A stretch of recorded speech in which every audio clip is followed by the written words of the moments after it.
बसायला आपल्याला कोणी अडवणार नाही. विथ परमिशन आपण बसू शकू. परंतु डीसीपी साहेबांचं म्हणणं आहे की वेळ मी तुमच्यावर येऊन देणार नाही. एवढ्या विद्यार्थ्यांचा प्रश्न आहे. हे तुमचं 7वं आंदोलन आहे. इलेक्शनच्या आधी सुद्धा तुम्ही आंदोलन केली होती म्हणजे आपण, आणि इलेक्शनच्या नंतर सुद्धा केलेली. तर ही जी काही तुमची मागणी आहे त्यांनी तो 45 दिवसाचा, तेही IPS असल्यामुळे त्यांनी ती माहिती घेतली. स्वतः मला वाटतं सुनील आणि प्रमोदनी त्यांना तो 45 दिवस मिळतातच हे त्यांनाही सांगितलं, त्यांनाही ते कळलं. तर ते म्हणजे मी माझ्या परीने 100% तुमचा सरकारशी बोलून, म्हणजे त्यांनी आयोगाचे जे काय नाव शेख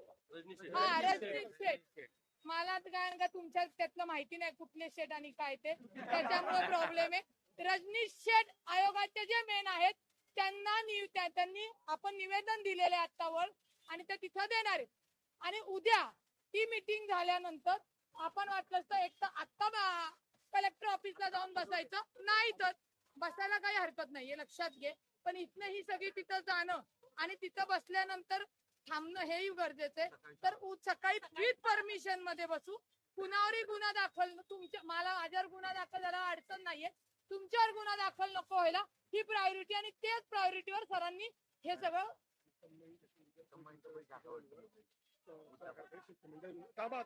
बोलतीये. थांबा, बोलतीये. अजून संपलेला नाही. कंबाईनचा जो मुद्दा आहे,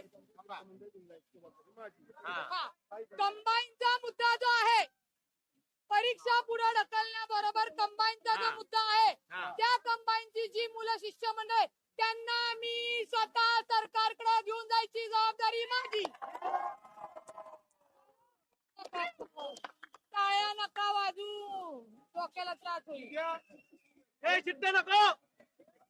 आणि उद्या आपण कलेक्टर ऑफिसला आपली जी मागणी आहे, इथं कुठल्याही शहरामध्ये कुणाला डिस्टर्ब न होता, कायद्याचं उल्लंघन न करता आंदोलनाला बसू. 2 मिनिटं इकडे बोला. ताईंनी जी मागणी सांगितली, ऐका, बोला. अरे माझ्या बोलायला ताकद जेवली नाही. बोल बाबा. ताईंनी त्यांच्या वतीने सरकार दरबारी जाण्याची भूमिका जाहीर केलेली आहे. स्वतः गिल साहेबांनी 5 जणांचं शिष्टमंडळ आयोगात जाईल ही व्यवस्था केलेली आहे. आता पुढचा मी मुद्दा सांगतो तो म्हणजे स्वतः पवार साहेबांनी सकाळी उद्या आपल्याला 9चा वेळ दिलेला आहे. स्वतः पवार साहेब उद्या आयोगामध्ये सुद्धा बोलणार आहेत आणि प्लस उद्या CM ची मीटिंग लावण्यासाठी पवार साहेब उद्या सकाळी 9 वाजता इंटरव्हेन्शन करणार आहे. आणि स्वतः साहेबांनी हा शब्द आपल्याला दिलेला दोन्ही मुद्द्यांसंदर्भात सरकारकडनं पण आणि साहेबांकडनं म्हणजे विरोधी पक्षाकडनं आणि पोलिसांनी पण. आलं लक्षात. त्यामुळे उद्या सकाळी 9 वाजता साहेबांची मीटिंग झाल्यानंतर आपले दोन्ही ग्रुप जातील, एक राज्यसेवेचा एक कंबाईनचा आणि प्लस एक ग्रुप आयोगामध्ये जाईल. आणि दुसरी गोष्ट ताईंकडनं सरकारचं शिष्टमंडळ शिट्ट्या नका मारू आणि टाळ्या बिळ्या. आपण काय अरे पिक्चरला आलोय का? तिथली की वाजवली शिट्टी. अधिकारी वर्ग आहे राव आपण. काहीतरी क्लास ठेवला पाहिजे का नाही? आपली रास्त मागणी तुमच्यासाठी आम्ही रस्त्यावर उतरतोय, तर थोडस तुम्ही पण नियम पाळले पाहिजे.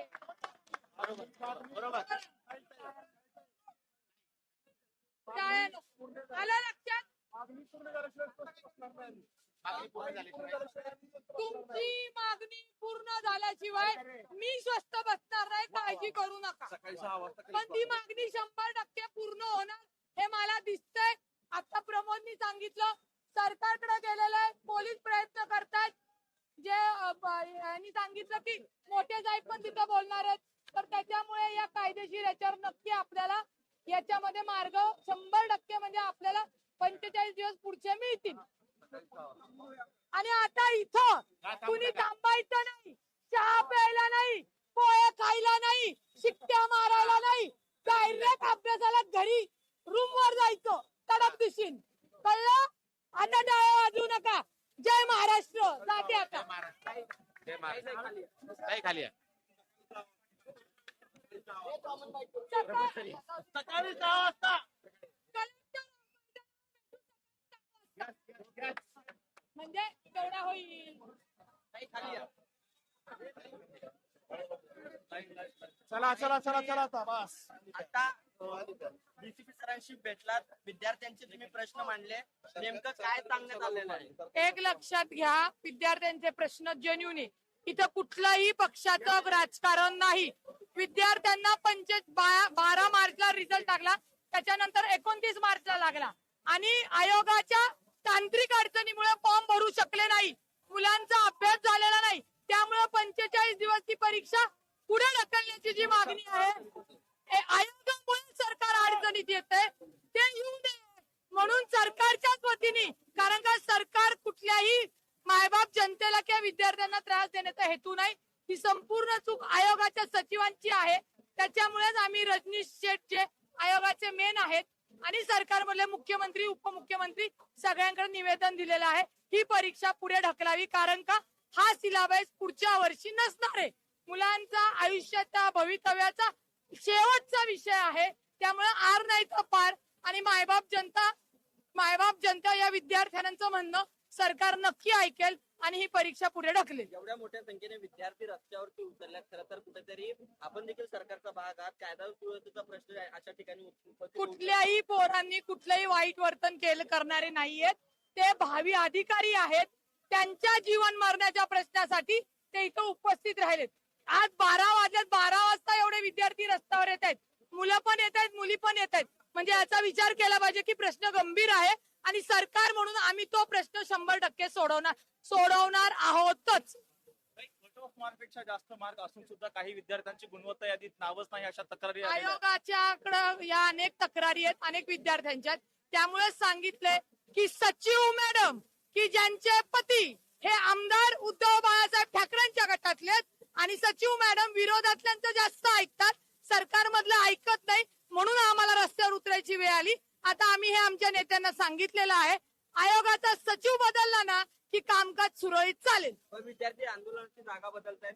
हो बदलतायत, कारण का पुणे शहरामध्ये कायदा सुव्यवस्था आणि गर्दीचा रोड आहे, त्याच्यामुळे कलेक्टर ऑफिसच्या इथं आंदोलनाची आम्ही ती जागा ठरवली. आता पुढची दिशा काय असणार आहे? आता सगळ्यांना घरी जायला सांगितलेलं आहे, त्यांना अभ्यास करायचा असतो आणि उद्या सकाळी 6 नंतर परत आम्ही कलेक्टर ऑफिसच्या इथं परमिशन घेऊन बसणार आहोत.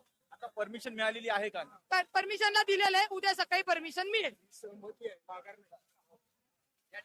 आपण पाहतोय की मोठ्या जमा झालेली आहे. सहमती आहे, माघार नाही. हळू हळू हळू हळू